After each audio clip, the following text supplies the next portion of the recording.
चारों समय में, चारों युगों में युद्ध हुए। और अगर आप एक एनालिसिस देखें तो सतयुग के समय दो ग्रहों के बीच में युद्ध हुआ है, देवासुर संग्राम, देवता और दैत्य लड़ रहे हैं। त्रेता के समय दो देशों के बीच में युद्ध हुआ है, अयोध्या और लंका, किष्किंधा, बड़े बड़े अलग अलग देशों के बीच में विवाद हुआ। द्वापर के समय यह युद्ध और पर्सनलाइज्ड हो गया, अब ये एक घर में पहुंच गया, तो इंटर फैमिली हो गया। कौरव और पांडव युद्ध कर रहे हैं, और कलयुग आते आते ये और ज्यादा पर्सनलाइज्ड हो गया, अब ये एक व्यक्ति के भीतर हो रहा है।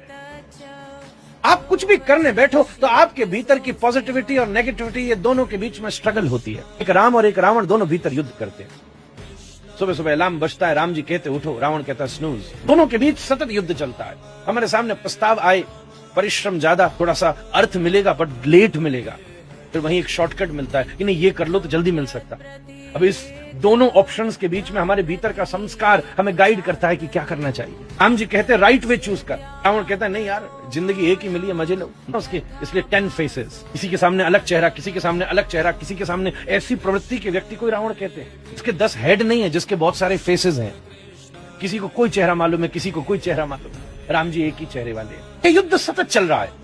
अब बड़ी बात यह है कि आपने राम की सुनी कि रावण की सुनी, जिसमें जोर होगा आप उसी की सुनोगे। अगर आपका राम बलवान होगा तो आप राम की सुनोगे, अगर आपका रावण बलवान होगा तो आप रावण की सुनोगे।